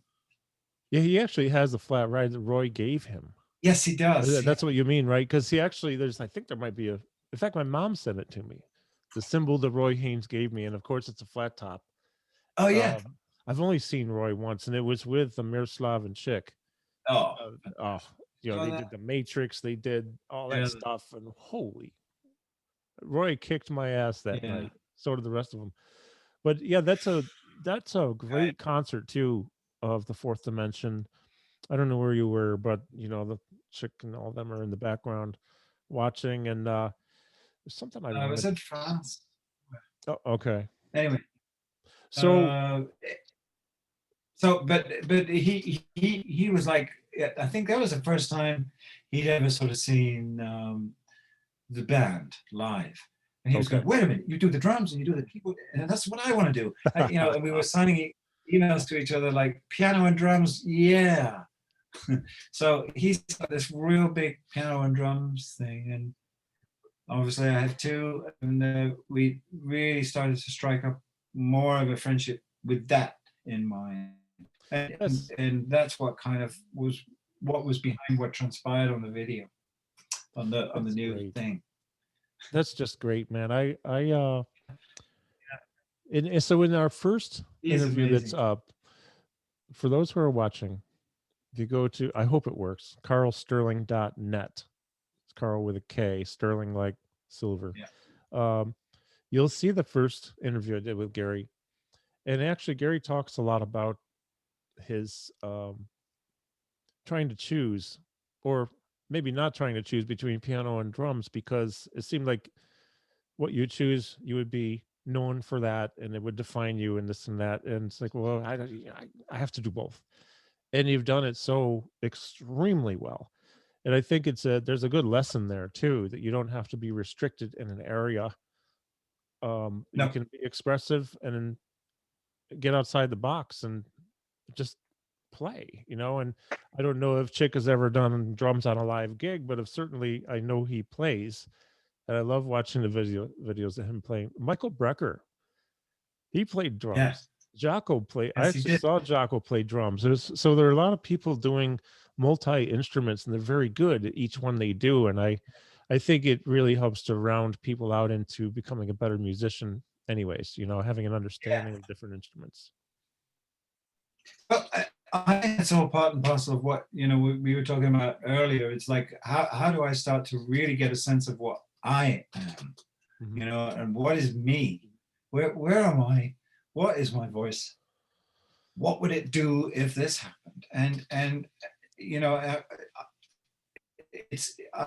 can banish any anxiety about it by assuming that I was in those situations and playing as if I was in those situations, and coming up with alternatives, and coming up with some imagination inspired, yes, by others. I mean, we were clarifying earlier how we can take things from people. I think it's a wonderful thing. Who didn't do that? And I think even the old drums. I mean, you look at you see Billy Cobham from the 70s, and you think, I've never seen anything like that before. But actually, if you check out some videos of Count Basie with is it Count Basie? Rufus Speedy Jones. No, he was with Duke Ellington. Oh, I remember Rufus Jones. Yeah, because my dad had Hey, all that. hey, Yeah. all these cross kit things. Mm-hmm. Billy was definitely checking out Rufus Speedy Jones. So, I mean, it doesn't take long before you think, oh man, and I could see that we were talking about Roy Haynes, and I heard a real correlation between Roy Haynes on the Now He Sings, Now He Sobs, and Miles Live 4 and More. Oh yeah. Yeah. All right, I want to know the dates of these, because this wholly tight, beautiful, clean, crisp, light ride playing. Mm-hmm. And I was hearing it on both albums, and I was thinking, who heard what? You know, which of these came first? You know, Yeah. and you know, even later, I was starting to hear Billy Cobham albums of the mid '70s into the sort of later '70s, Mm-hmm. and I'd hear the very, you know that kind of funk beat that Steve Gadd is very famous for. Yes.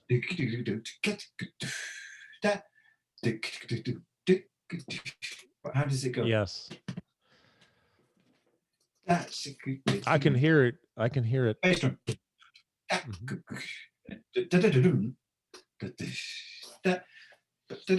It's like a little rough played between the bass drum and snare drum. And I heard the very same thing on a Billy album. And I'm just wondering, who played it first? You know, Well, natural, because you think, yeah. and you could see, you know, that we're all stealing and borrowing and adapting this and evolving in this whole language. I mean, none of it's ours, really. We find it, we expand on it, we add to it, we try to find our way in it, right, without really trying to replicate one guy and spending a lot of time trying to sound identical to one guy. This is where I draw the line. I never did any transcriptions on piano. mm-hmm. So I was totally against it, even in my young years. And people will still sort of take me up on it these days and say, man, that's the way you learn, through transcriptions. Well, I learned somebody else's fresh improvisation at that point in time they recorded this album, and have that go into my muscle memory? No. I want to create, because they were creating. Right. And I want to be inspired by what they did without not knowing necessarily what it was they were doing. So that was always part of the plan for me to stick to, and very definitely not start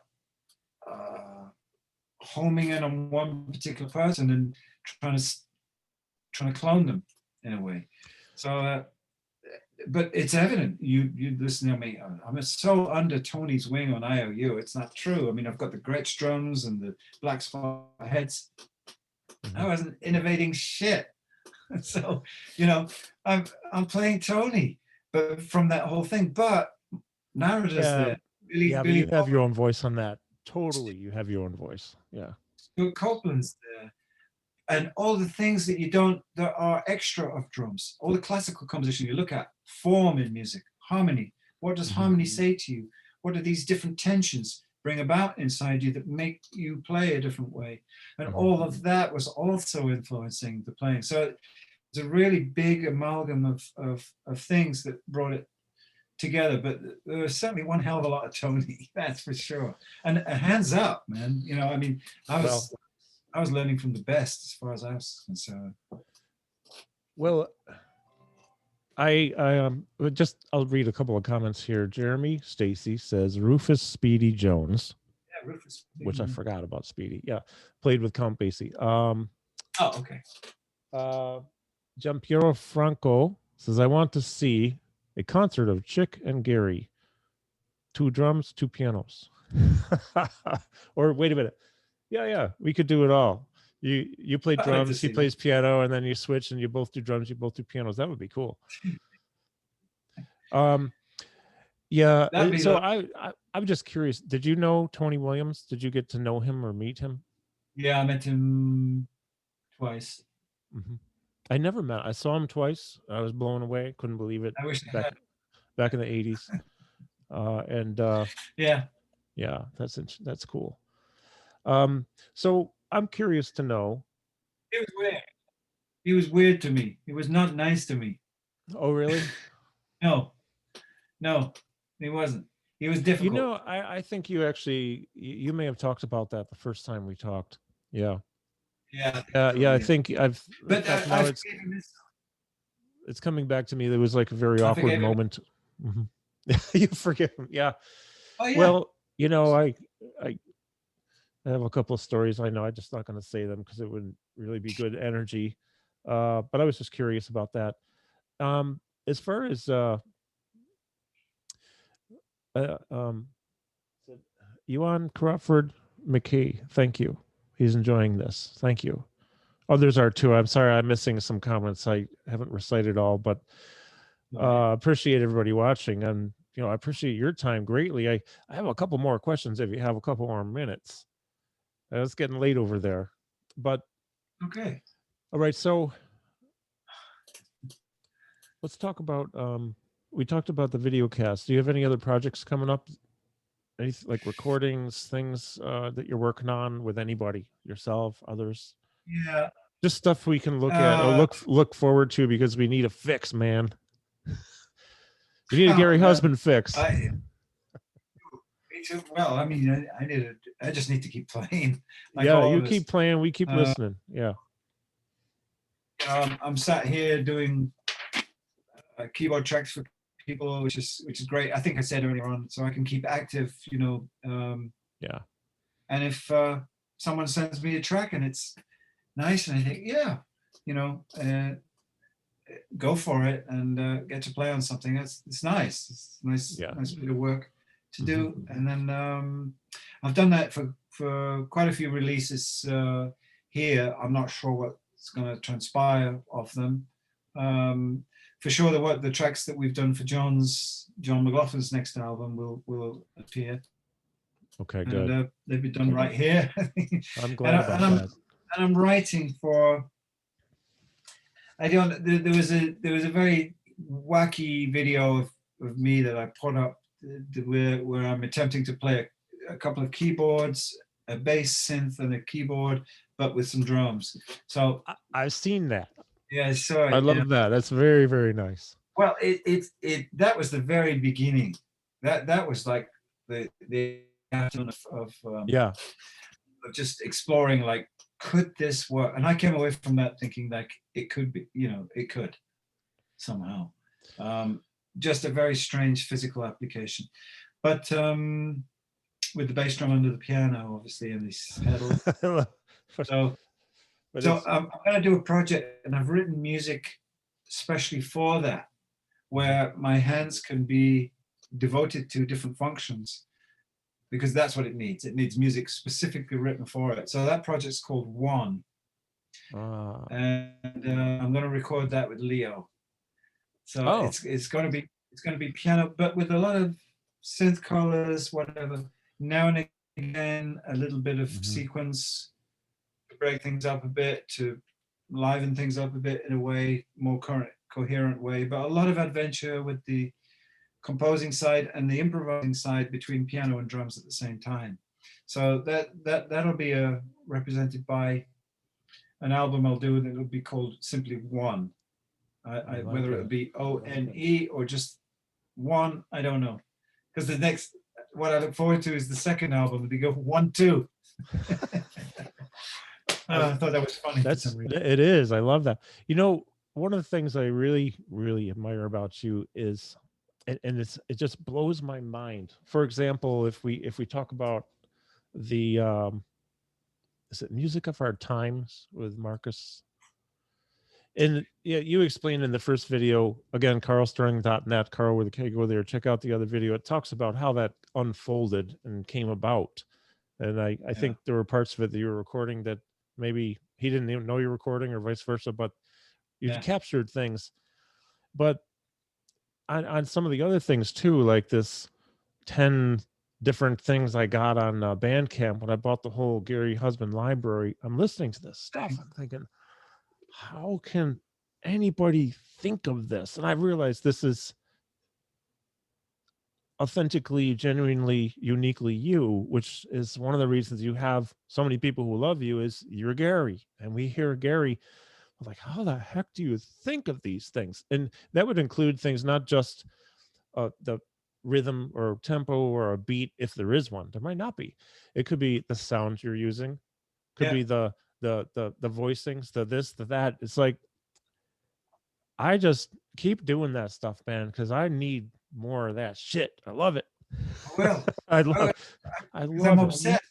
But This you have to be obsessed. You have to be in love with. I think one of my heroes who said it, you have to be in love with beauty. mm.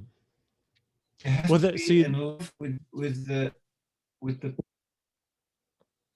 I mean with the what you need to get. You have to be in love with this expression that you need to get it. And that made complete sense to me. You know, I thought, yeah, you know, that's everything I feel, and every other musician who feels passionate towards their music and their instrument feels the same. I think. yeah. Since I've seen you last time, I acquired my father's, after he passed, I acquired his Yamaha keyboard with seems like infinite number of sounds, and it's not fancy, but I will tell you this, Yeah. it makes cool sounds. And do you ever find, I'm curious to know, if a sound alone, a particular tone or timbre or whatever, does that give you an inspiration to write something or play something, even if it's improv, based on the sound?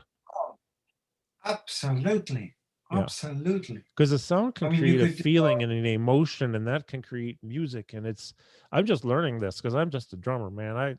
absolutely. You get some random sound up. You play this. You find a little thing, a hooky thing, and you think, "Oh, wow! I really like the vibe of that. That would be great." You play that same thing on another patch. It's all gone. Yeah, I mean, you know, in the sense that like a guitar player tries to show you a harmony to something, he'll give you the voicing of a chord. What voicing is that? And he'll explain, oh, it's F sharp on the bottom and like a B and a D and a G on top. mm-hmm. And you play it on piano, it sounds terrible. But on guitar, it's beautiful. On piano, you have to find a variation for it. So Sure. it's like everything. Everything's sort of got its true space, its true representation, and its ultimate one. And no, so what if harmony does not cross over between piano to guitar and guitar to piano? But you can be a genius like Alan Pasqua or Steve Hunt, and find ways of playing not the specific harmony, but a complementary harmony mm-hmm. that bolsters and makes that into something bigger and more beautiful and works. Yeah. And I'm really impressed with artists that have done that, like Steve and Alan Pasqua, especially with Alan's unique sort of voicing style. And but yeah, it can happen. You find a sound, and I've realized that I've actually written ideas down from a sound. I've got to keep that because I want to play drums over that, and maybe in 17 or something, it would feel really cool to just keep repeating that and variations on it. And I write it down, and I come and play it on a piano or an electric piano or some other kind of synth sound, and you think, what was I thinking? Mm-hmm. You know, and you realize it was just because of that sound. So that sound can make you do something for sure. Mm-hmm. I'm in complete agreement with you. It's interesting. I'm just going to interject here two things. So first, Franco says, "Oh, trio with you, Chick, and Jimmy Johnson." There you go. There you go. Franco, that's a great idea, man. Only is Chick playing drums or? Well, you guys can switch on and off. You can trade places. He also, Don Airy told me the exact same thing about keyboard and guitar chords. This is from Franco Zuccaroli. Interesting. So there's this book. I got to show it to you. It's the Handbook of Neurologic Music Therapy. Now, I don't know anything about traditional music therapy. I just know about cognitive memory and movement rehabilitation in the work that I do. But one of the things that's really interesting in that book is it talks about uh, music as therapy for movement, as cognition, depression, anxiety, and how music can help to walk better, to move better, to feel better, to think better, more efficiently. And this is a textbook, man. This is not like a book you sit down and read in a few days. You study this. I'm not even through the whole thing, but what's really interesting about it is it talks about in relation to autism, Parkinson's, Mm, dementia, Fragile X syndrome, um, whatever. All these different. We're all humans. We have nervous systems and a brain.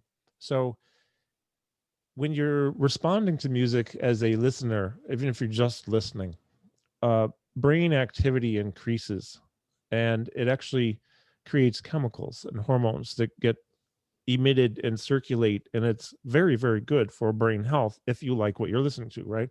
Well, if you're the mm, person who's making the music, like you make music, well, you must have a very healthy brain because you're making such amazing music, Gary. So, but the thing about it is, what this creativity, now it doesn't have to be music. It could be pottery, it could be art, it could be writing, it could be movement, it could be creative movement.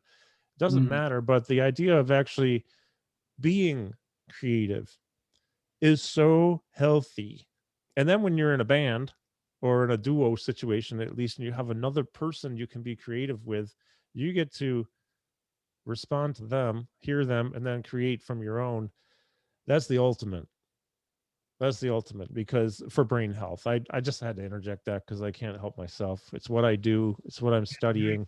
And you know, it's been so beneficial for, I've worked a lot with people with learning disabilities, autism, Fragile X, and man, the differences we see, they just have to like what it is that they hear. If they don't like it, it's not going to be too good.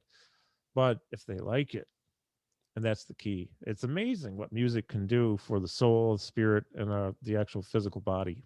yeah, I believe you. Yeah. But can I would love to. I would love to get some tips from you as to increase brain functionality, because Oh, I'm absolutely. I'm trying to learn a language right now, and I'm telling you, yeah, I'm 60 years old. You know, I'm an old guy now, but No, you're it's not, because I'm going to be 60 this year, so we are not old. oh no, we're the bright young things. Yeah, Yeah, that's right. we are. And but I mean, what has happened? I mean, I'm eating sardines every morning now, trying to get some uh, mental alertness Mhm. somehow, and some and just stopping my brain going this way, that way, this way, this way. And I've spoken to people who are into meditation a little bit about it, and they've said, it's all a question of just observing and letting that process go on and letting it run out of steam, letting it do its thing. Well, Uh, I mean, if you want me to here, I can comment on that. yeah, Based on the research that I've been doing for many years now, and especially with COVID, I dove deep. I released my first book last year, and my second one will be out in within the month. But the second one goes a lot deeper into how the brain can change. Okay, so and there's a chapter on music in it. So at some point, I'd like to just write a book about music and the brain. please do. I actually have a partner in crime who's probably going to help me. Um, do you know Bobby Thomas Jr.? Yeah, great percussionist. Yeah, I saw him with Weather Report a couple times and Sanborn, and we've been talking for over a year about doing a project, a healing project, and it really comes down to music and the brain. So my job in this project is to do the research, which I have been anyways, but I'm diving in deep now. But so for anyone watching, listening, um, I can say this very succinctly because now I teach it. So first of all, conceptually, what I'm going to tell you, it's easy because there aren't very many steps to it. But I'm sorry, simple. It's simple conceptually, but simple doesn't mean easy.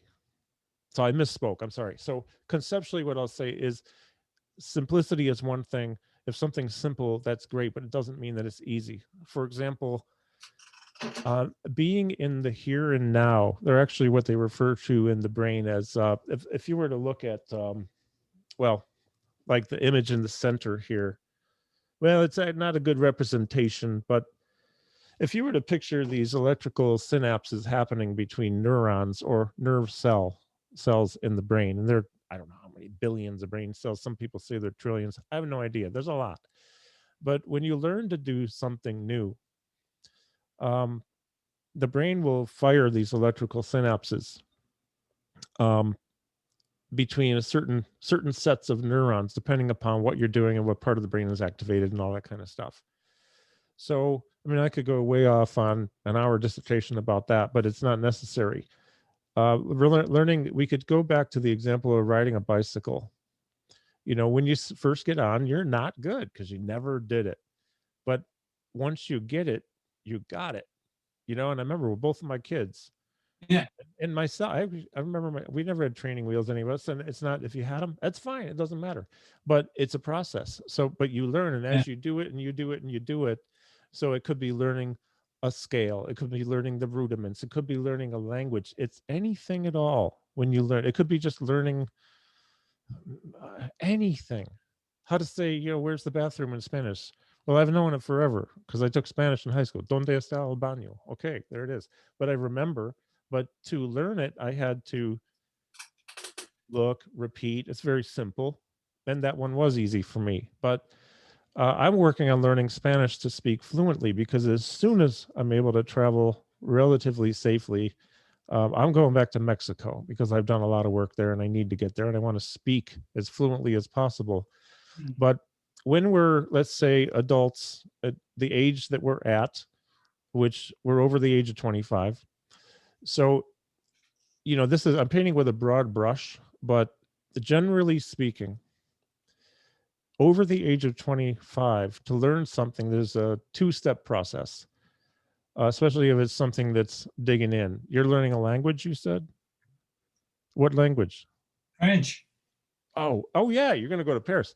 Yeah, I don't know any French. But anyways, under the age of 25, and especially, like, you know, well, since I saw you last, I have a granddaughter. She's going to be 3 months old soon. I know, she's unbelievable. Uh, I've been seeing all the pictures.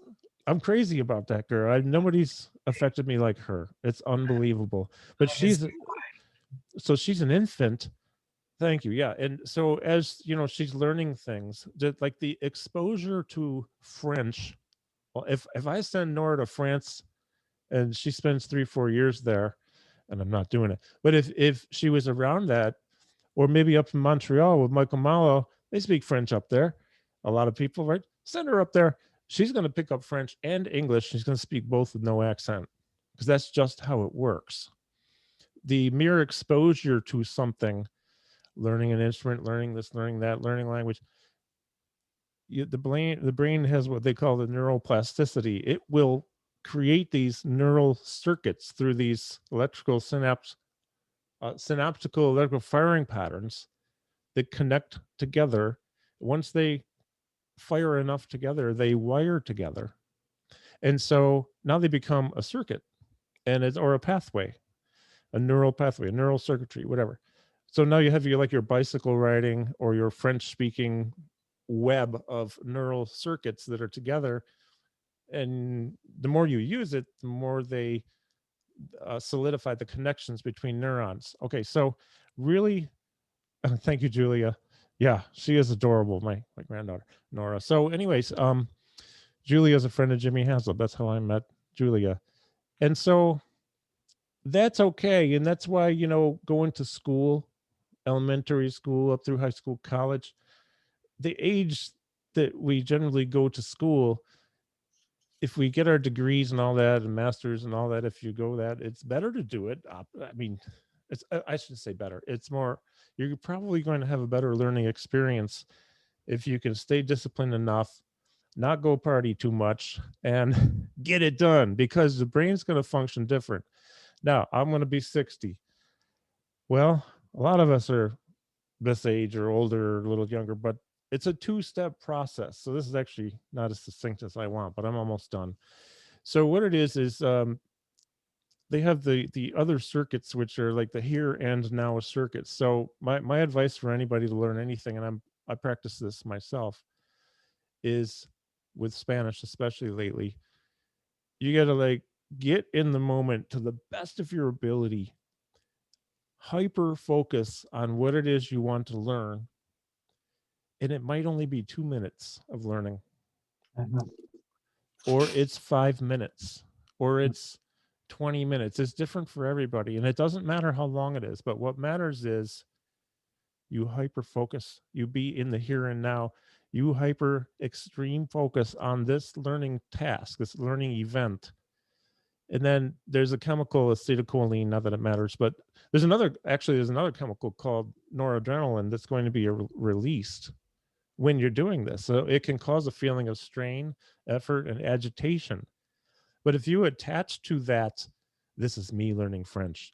I am uncomfortable. This is work, but this is me learning French. I'm moving, True and I are moving to Paris at some point. If you basically what it is like attaching a reward to the effort, then there's another chemical that, whether you attach it or not, this acetylcholine, that goes to the synaptical firing patterns that are happening during the learning process, and it marks them for strengthening. So step one is hyper focus, and I just explained some science behind it, but hyper focus, 1 minute, 2 minutes, 5 minutes, whatever it is, and then rest. Now you don't have to go take a nap right after you hyper focus, but sleep is in a 20-minute nap. Actually, if you do a, you know, 10 rounds of 2 minutes, so 20 minutes total of hyper focus, take a break. Maybe it's the same thing you're studying, hyper focus, take a break. And then at some point, take a nap, 20 minutes, or at night, you go to sleep. Or if you feel you can meditate, be in a sleep-like state. All this research, by the way, comes from Stanford University. So I didn't make it up, and I can citation all of it.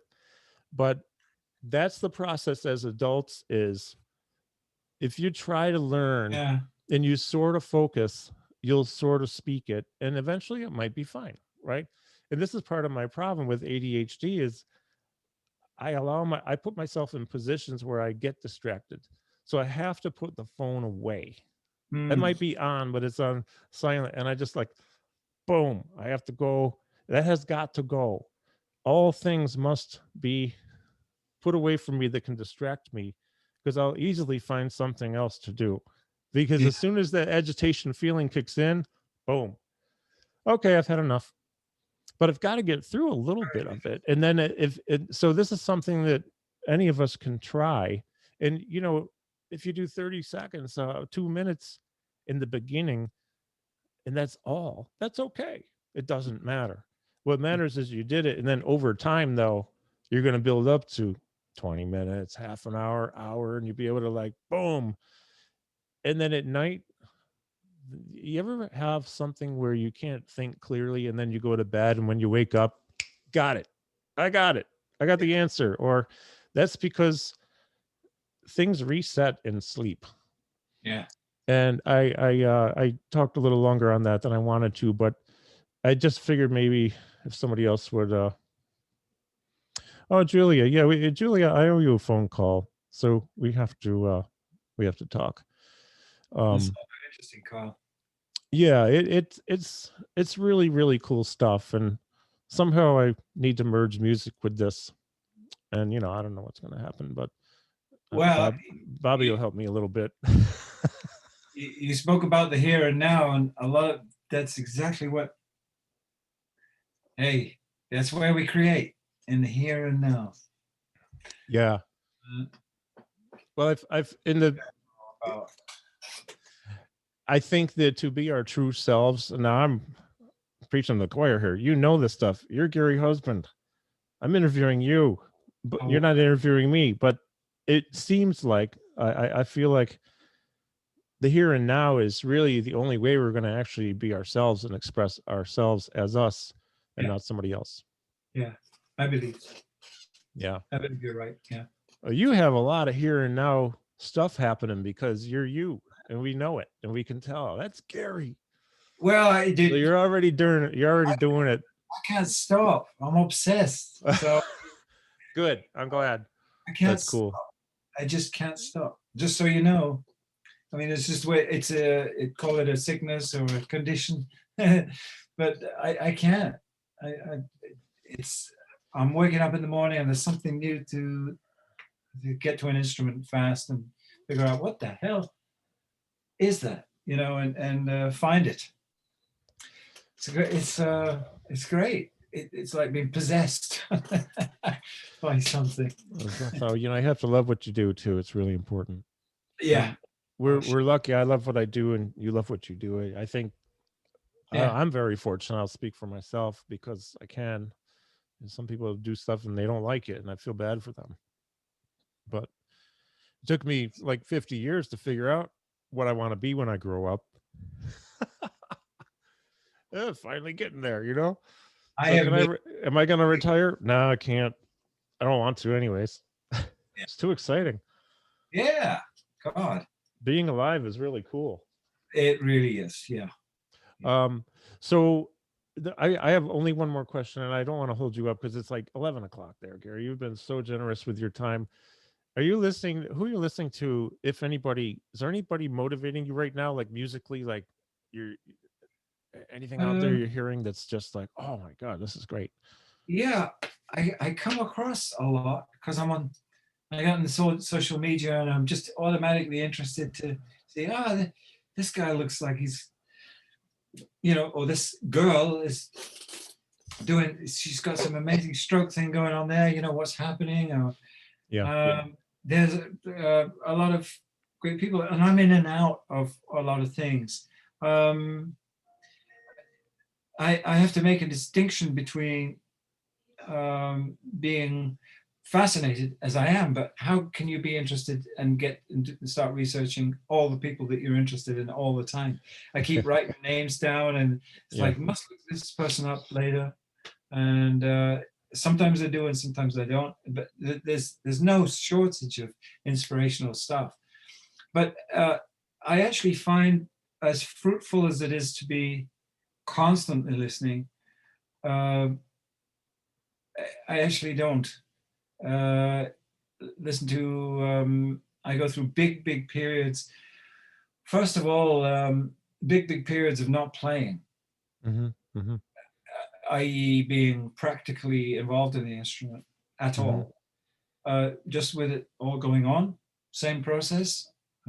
Thinking of things. How could that be? Next time I get to the drums, I need to try that. I'll make a note of it, sing it into a phone. That's it.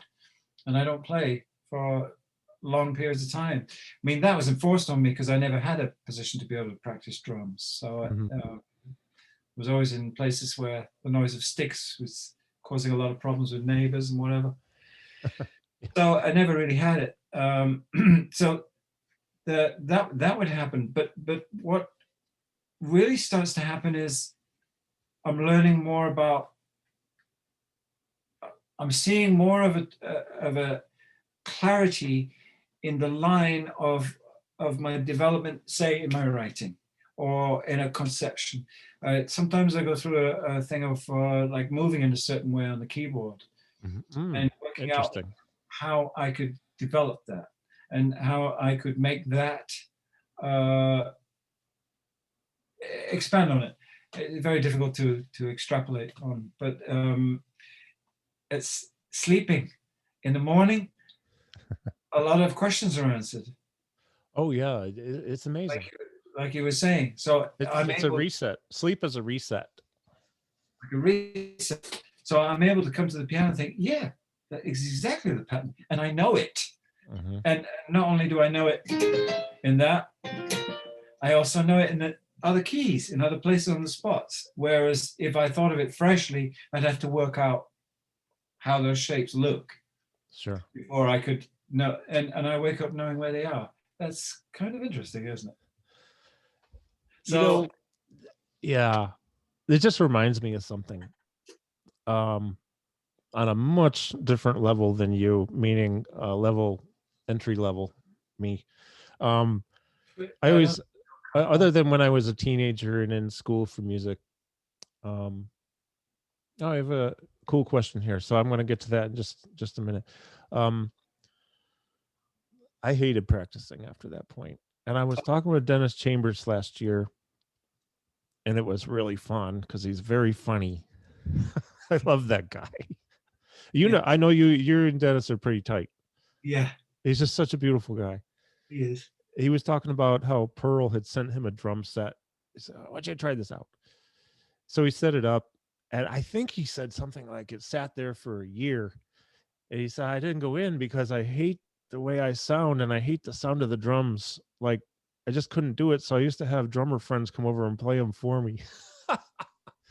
But you know, so this actually makes me feel kind of like I'm not completely out of it. Is I'd say like Yeah, 95% of my practicing was all up here, and I'd work out the stickings and the phrasings, and not that I want it to be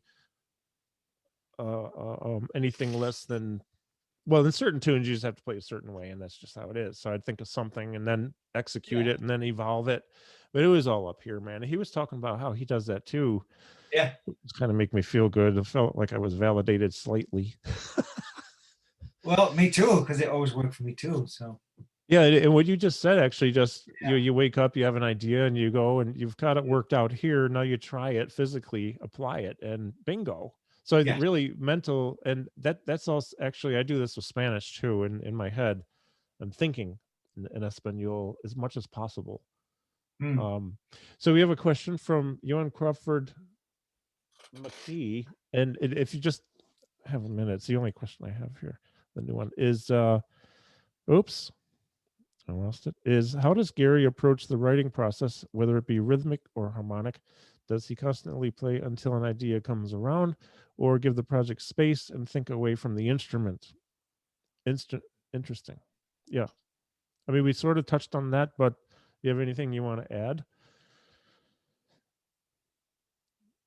Uh, yeah, I think that certain ideas present themselves in both those ways at different times. Uh, Yeah. I've had things come. There are actually a multitude of different things. I felt a real calling for something, like this thing. I can hear this the dimension of a not a texture, but it's kind of a can't think can't think brain. Well, I've Uh, also kept you on for over 2 hours, and it's getting late over there too. So you're not required to think. but no, I feel this kind of tension. All right, this particular harmonic tension. Okay, I have to know what that is. I can hear it, but I can't discern it. And so I need to find it on the keyboard Okay. and discover it in practical terms. What Okay. does it consist of? Actually, what notes? And sometimes I can find it, and sometimes I can't. Whereas in the essence, the harmony was distinctively clear, Mhm. but there are no notes. So that Mm. immediately puts me into the very strange realm known to many of us called the Twilight Zone. Yeah. But it kind of does really, because it's music, but there aren't any notes. Mhm. It's an essence. Mm. So this is the kind of frustrating thing. So that's one angle. But other times I can feel something from the rhythmic side of something, feel a beat. And if you go outside, go for a swift walk and just sort of like try and get into the pulse of walking a little bit with some regularity, you start thinking of stuff like being on a train and you're rocking around and rhythms are like kind of like, yeah, and there's all kinds of stuff like up against each other. And you're getting all these kind of like cross-feeding, cross-currenting rhythms that are kind of talking, but not in any kind of sensible, logical way. It's very abstract. So I mean, it's just being influenced by motion, being of motion, um, and lots of things start coming that way, or just sitting down and starting improvising. That's another way. You just find a thing and you think, Yeah. oh, that's kind of nice. I must remember that. I'll write it down, or I'll do that, and I'll try and write out an alternative or somewhere that can go. And sometimes it all can happen in a variety of different ways. I just think you have to be really open to all of these different ways and try and act on them. And we get better at acting on these different, let's call them notifications. Here's a little message for you, you know, bing. Oh, wow. What is that? Yeah. I need to, it's here. And it's like that. And, you know, and if you can really just find a way to act upon it, whether if it's rhythmic, sing it into your phone, if it's, find some way to get the essence of it down somewhere. And then we're on our way. I think it's best. I mean, there was this great old thing about Beethoven, you know, the Ludwig van Beethoven, you know, because he had this, he went deaf, and this terrible joke about Beethoven, you know, he had one of his best friends came over to the house one day and said, you know, you're not going to be able to keep this composing thing going for much longer with losing your hearing like this. By that time, he was already deaf, and his friend had said, you know, you just can't continue now. Did Beethoven listen? No. No, of course not. I mean, I get the joke, but it's true. It's true. It's here. Yeah. So if you don't mind, I want to interject real quick. So Jimmy Phillips says something really cool here. Is seeing, hearing, and feeling colors. I think that's that's completely relevant. And you talking about brain activity or motion. Well, I'll just tell you, folks, you want a good read or good study, this book again is awesome. And it talks, of course, other books too, and this is what I study, it's what I do, but movement itself can create so many different things, whether it's ideas. Movement can generate creativity. Movement can help to generate expression. I remember Allan Holdsworth, there was a point where I was able to see him once with Leonardo in New York at the Iridium. We actually went to see Virgil Donati's band, and Alan came down and sat with us. I got to tell him a story about how he changed my life the first night that I saw him, because I thought, well, this opening act better be good. And it's Chad, Jimmy, and Alan, and my life changed completely. Fall of 1986. Of course, he looked at me like I had three heads, but anyways, he was really cool. We were talking about thinking, and he said, I can't do his accent at all, but the thinking machine, the bicycle is a thinking machine. And he actually referred to it as the thinking machine. I know he likes cycling. I'll tell you, man, I love cycling. I bought a new mountain bike last year, and I love this thing. And you know, I've done a lot of cycling in my life, a lot, and gone some really long distances. And I work out so many problems when I move, especially bicycling or running. But I do more bicycling now. But I also get creative when I'm moving. So I'm only saying that because I completely agree with you about motion. Getting an idea, being able to hopefully act upon it somehow. Yeah. Well, I think it's important. It's gainful if you can find a way to make a quick note or scribble on a napkin or something. It's just an impulse. Yeah. Or of course, find some way that you can remind yourself of this later without it going, because we all too commonly as musicians or people, depending on a muse of some kind, get a thing and you go, that's really good, I'm going to look at that later. Yeah. Big mistake. You open the door, like no idea what it is. Exactly. So it has to be. And my first experience of that, because my dad was a musician, he used to get up in the middle of the night and I'd hear him at the piano. Like, he said, well, I know it's 3:30 in the morning, but I'll just forget it if I don't do this now. So, made sense. Well, I have so much enjoyed talking with you again, as I always do whenever we're able to get on and talk for a while. And I'd stay on for hours, but I won't do that to you.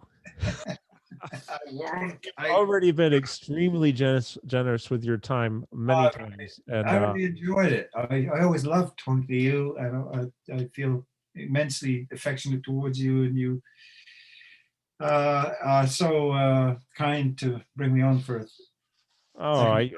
I just there's so many people who want to hear from you, and we've had a lot of thank yous coming in here, a lot of and thank you everybody who appreciate what Gary does and all of the beautiful music he's put out and been a part of, and thanks for watching us too. You know, this will be up on YouTube soon. Right now, it's just available on. When I hit stop, it'll still be on Facebook, but it's it's wonderful just to have the opportunity to get to know you and to talk with you and learn, you know, and I feel inspired, you know. I'm not going to go out and do a bunch of gigs, even if I could, I wouldn't, but this, it doesn't even have to be music. It's this whole idea that this can apply to various areas, you know, writing, pottery, art, or Yes. Yeah. making music some other way, you know. Yeah. So, Yeah. thank you, Maestro. Oh, I'm Uh, an eternal student, just like I feel most of us are, apart from those higher than high maestros who is such on a genius level that I can't comprehend. But I think even them will say the same thing. In fact, them particularly will say, "I'm an eternal student." So yeah, I feel in this stuff doesn't end anywhere. You know, it's a ongoing, beautiful. To be blessed with an ability to love an ongoing discovery like this, and for yeah. where it takes you and what you can find, limitless, never-ending Uh, story. it is. We have a Franco says thank you, Gary and Carl. Peter Freistak says Maestros Hunt and Husband. We are blessed with both of you, and bless Allan. Love Gary says Matt Magiera. Magiera. I'm sorry if I pronounced your name wrong, Matt. Thank you, man. But well, listen, my friend. This has been epically epic Thank you. and absolutely great. Always a Thank you for pleasure. it. Love what you do.